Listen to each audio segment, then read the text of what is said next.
नमः। ॐ पंचमुखी हनुमते नमः। पंचवक्त्रं महाभीमन् त्रिनेत्रं च महाबलम् सिंहिकागर्भसम्भूतं हनुमन्तं नमाम्यहम्। ॐ हं हनुमते रक्ष रक्ष सर्वतो माम्। ॐ हं हनुमते रक्ष रक्ष सर्वतो माम्। पूर्वे हनुमान् कपिमुखधारी रक्षतु माम्। दक्षिणे नारसिंहवपुर्मां सदा पातु। पश्चिमे गरुडरूपवान् रक्षतु। उत्तरदिशि वराहरूपः सदा रक्षतु माम्। पूर्वे हयग्रीवविग्रह पातु मे शिरः। अधस्तात् ब्रह्मास्त्ररूपः पातु पादयुग्मं सदा मम। अष्टदिशि रक्षतु पञ्चवक्त्रः। स्वप्ने जागृति गच्छतः पश्यतः शयानम्। पश्यन्तं हसन्तं चलन्तं सर्वदा रक्षतु हनुमान् महाबलः।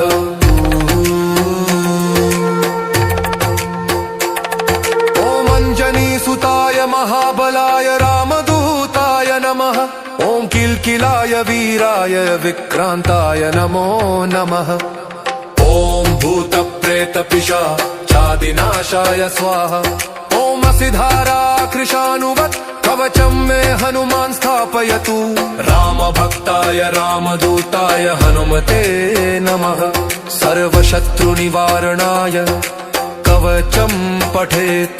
रक्षां कुरु महाबाहो त्राहि त्राहि नमोऽस्तुते। ॐ हं हनुमते नमः। ॐ हं हनुमते नमः।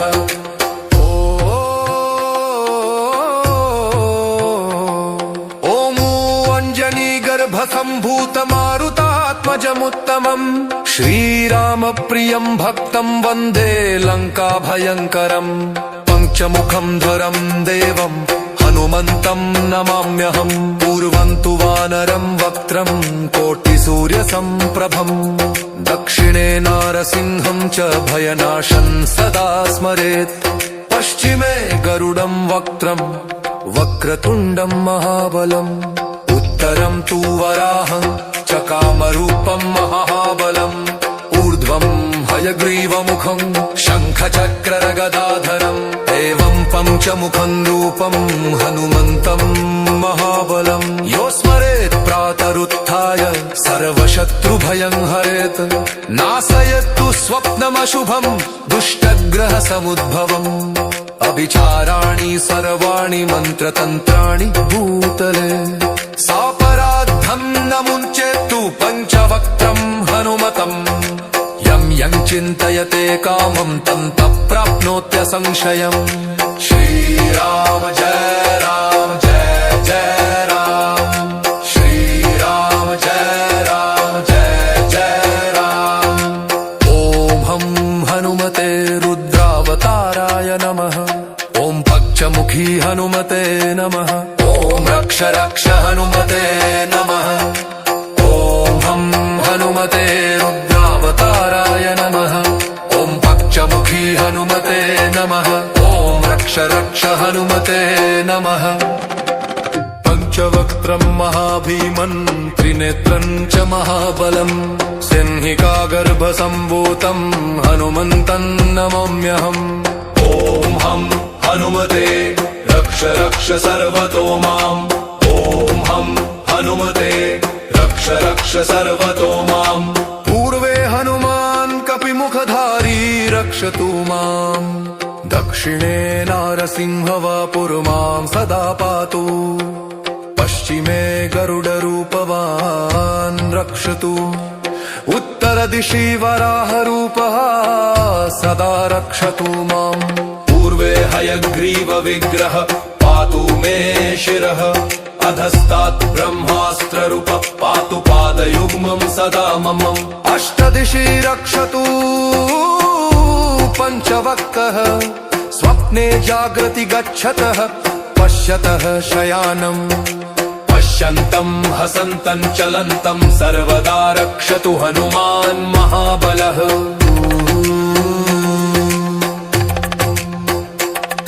ॐ अञ्जनीसुताय महाबलाय रामदूताय नमः ॐ किल्किलाय वीराय विक्रान्ताय नमो नमः ॐ भूतप्रेतपिशाचादिनाशाय स्वाहा ॐ असिधारा कृशानुवत् कवचं मे हनुमान् स्थापयतु रामभक्ताय रामदूताय हनुमते नमः सर्वशत्रुनिवारणाय कवचं पठेत् रक्षां कुरु महाबाहो त्राहि त्राहि नमोऽस्तु ते ॐ हं हनुमते नमः ॐ हं हनुमते नमः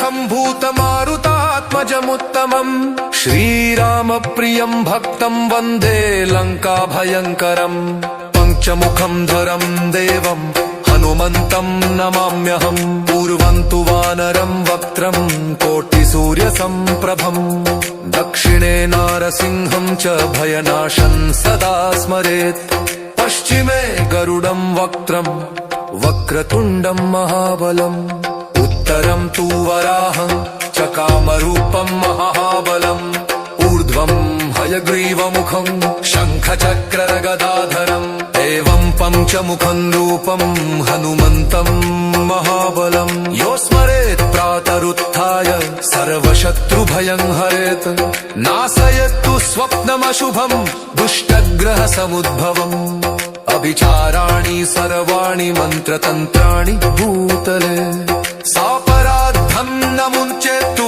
पञ्चवक्त्रं हनुमतम् यं यं चिन्तयते कामं तं प्राप्नोत्यसंशयम् श्रीराम जय राम जय जय राम श्रीराम जय राम जय जय राम ॐ हं हनुमते रुद्रावताराय नमः ॐ पक्षमुखी हनुमते नमः ॐ रक्ष रक्ष हनुमते नमः ॐ हं हनुमते रुद्रावताराय नमः ॐ पक्षमुखी हनुमते नमः ॐ रक्ष रक्ष हनुमते नमः पञ्चवक्त्रं महाभीमन् त्रिनेत्रं च महाबलम् सिंहिकागर्भसम्भूतं हनुमन्तं नमाम्यहम् ॐ हं हनुमते रक्ष रक्ष सर्वतो माम् ॐ हं हनुमते रक्ष रक्ष सर्वतो माम् पूर्वे हनुमान् कपिमुखधारी रक्षतु माम् दक्षिणे नारसिंहवापुर्मां सदा पातु पश्चिमे गरुडरूपवान् रक्षतु उत्तरदिशि वराहरूपः सदा रक्षतु माम् पूर्वे हयग्रीवविग्रह पातु मे शिरः अधस्तात् ब्रह्मास्त्ररूपः पातु पादयुग्मं सदा मम अष्टदिशि रक्षतु पञ्चवक्त्रः स्वप्ने जागृति गच्छतः पश्यतः शयानम् पश्यन्तं हसन्तं चलन्तं सर्वदा रक्षतु हनुमान् महाबलः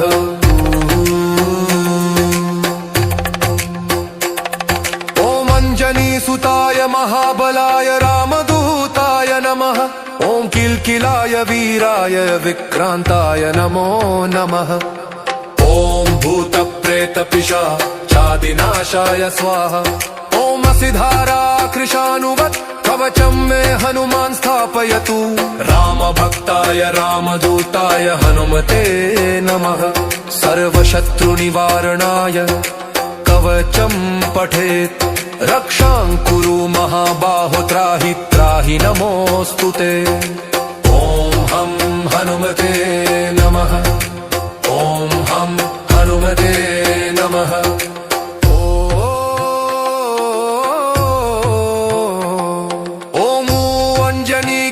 सम्भूतमारुतात्मजमुत्तमम् श्रीरामप्रियं भक्तं वन्दे लङ्काभयङ्करम् पञ्चमुखं धरं देवं हनुमन्तं नमाम्यहम् पूर्वं तु वानरं वक्त्रं कोटिसूर्यसम्प्रभम् दक्षिणे नारसिंहं च भयनाशं सदा स्मरेत् पश्चिमे गरुडं वक्त्रं वक्रतुण्डं महाबलम् उत्तरं तु वराहं च कामरूपं महाबलम् ऊर्ध्वं हयग्रीवमुखं शङ्खचक्रगदाधरम् एवं पञ्चमुखं रूपं हनुमन्तं महाबलम् यो स्मरेत् प्रातरुत्थाय सर्वशत्रुभयं हरेत् नाशयतु स्वप्नमशुभं दुष्टग्रहसमुद्भवम् अभिचाराणि सर्वाणि मन्त्रतन्त्राणि भूतले सापराद्धं न मुञ्चेत्तु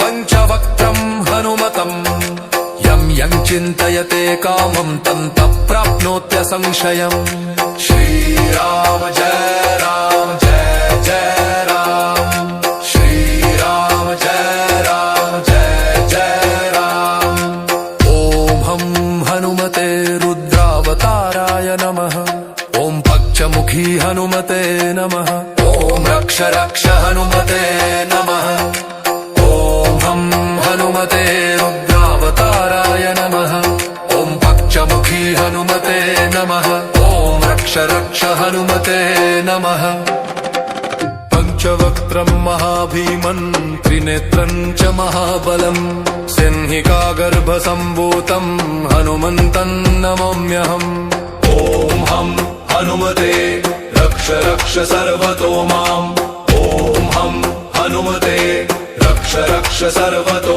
माम् पूर्वे हनुमान् कपिमुखधारी रक्षतु माम् दक्षिणे नारसिंहवापुर्मां सदा पातु पश्चिमे गरुडरूपवान् रक्षतु उत्तरदिशि वराहरूपः सदा रक्षतु माम् पूर्वे हयग्रीवविग्रह पातु मे शिरः अधस्तात् ब्रह्मास्त्ररूपः पातु पादयुग्मं सदा मम अष्टदिशि रक्षतु पञ्चवक्त्रः स्वप्ने जागृति गच्छतः पश्यतः शयानम् पश्यन्तं हसन्तं चलन्तं सर्वदा रक्षतु हनुमान् महाबलः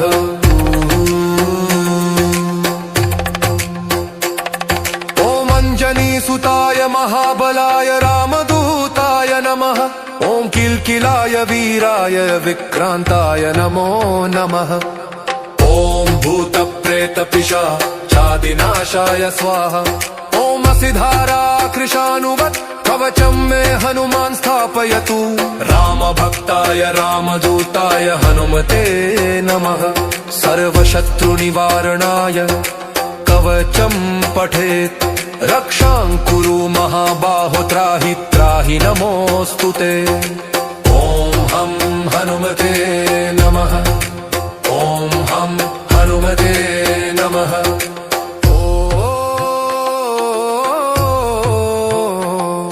ॐ अञ्जनीगर्भसम्भूतमारुतात्मजमुत्तमम् श्रीरामप्रियं भक्तं वन्दे लङ्काभयङ्करम् पञ्चमुखं ध्वरं देवं हनुमन्तं नमाम्यहम् पूर्वं तु वानरं वक्त्रं कोटिसूर्यसम्प्रभम् दक्षिणे नारसिंहं च भयनाशं सदा स्मरेत् पश्चिमे गरुडं वक्त्रं वक्रतुण्डं महाबलम् उत्तरं तु वराहं च कामरूपं महाबलम् ऊर्ध्वं हयग्रीवमुखं शङ्खचक्रगदाधरम् एवं पञ्चमुखं रूपं हनुमन्तं महाबलम् यो स्मरेत् प्रातरुत्थाय सर्वशत्रुभयं हरेत् नाशयतु स्वप्नमशुभं दुष्टग्रहसमुद्भवम् अभिचाराणि सर्वाणि मन्त्रतन्त्राणि भूतले सापराद्धं न मुञ्चेत्तु पञ्चवक्त्रं हनुमतम् यं चिन्तयते कामं तं प्राप्नोत्यसंशयम् श्रीराम जय जय राम श्रीराम जय जय राम ॐ हं हनुमते रुद्रावताराय नमः ॐ पक्षमुखी हनुमते नमः ॐ रक्ष रक्ष हनुमते हनुमते रुद्रावताराय नमः ॐ पक्षमुखी हनुमते नमः ॐ रक्ष रक्ष हनुमते नमः पंचवक्त्रं महाभीमन् त्रिनेत्रं च महाबलम् सिंहिकागर्भसम्भूतं हनुमन्तं नमाम्यहम् ॐ हं हनुमते रक्ष रक्ष सर्वतो माम् ॐ हं हनुमते रक्ष रक्ष सर्वतो माम् पूर्वे हनुमान् कपिमुखधारी रक्षतु माम् दक्षिणे नारसिंहवपुर्मां सदा पातु पश्चिमे गरुडरूपवान् रक्षतु उत्तरदिशि वराहरूपः सदा रक्षतु माम् पूर्वे हयग्रीवविग्रह पातु मे शिरः अधस्तात् ब्रह्मास्त्ररूपः पातु पादयुग्मं सदा मम अष्टदिशि रक्षतु पञ्चवक्त्रः स्वप्ने जागृति गच्छतः पश्यतः शयानम् पश्यन्तं हसन्तं चलन्तं सर्वदा रक्षतु हनुमान् महाबलः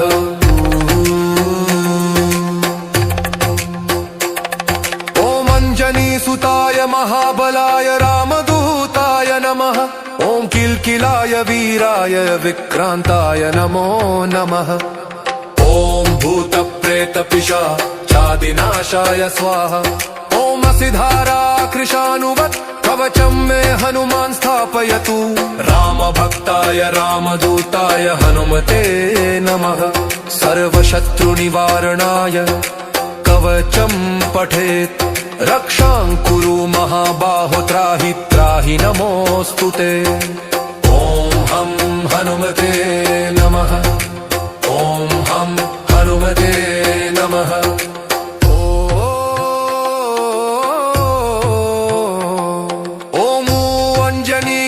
सम्भूतमारुतात्मजमुत्तमम् श्रीरामप्रियं भक्तं वन्दे लङ्काभयङ्करम् पञ्चमुखं धरं देवं हनुमन्तं नमाम्यहम् पूर्वं तु वानरं वक्त्रं कोटिसूर्यसम्प्रभम् दक्षिणे नारसिंहं च भयनाशं सदा स्मरेत् पश्चिमे गरुडं वक्त्रं वक्रतुण्डं महाबलम् उत्तरं तु वराहं चकामरूपं महाबलम् ऊर्ध्वं हयग्रीवमुखं शङ्खचक्रगदाधरम् एवं पञ्चमुखं रूपं हनुमन्तं महाबलम् यो स्मरेत् प्रातरुत्थाय सर्वशत्रुभयं हरेत् नाशयतु स्वप्नमशुभं दुष्टग्रहसमुद्भवम् अभिचाराणि सर्वाणि मन्त्रतन्त्राणि भूतले सापराद्धं न मुञ्चेत्तु पञ्चवक्त्रं हनुमतम् यं यं चिन्तयते कामं तं प्राप्नोत्यसंशयम् श्रीराम जय राम जय जय राम श्रीराम जय राम जय जय राम ॐ हं हनुमते रुद्रावताराय नमः ॐ पक्षमुखी हनुमते नमः ॐ रक्ष रक्ष हनुमते नमः ॐ हं हनुमते रुद्रावताराय नमः ॐ पक्षमुखी हनुमते नमः ॐ रक्ष रक्ष हनुमते नमः।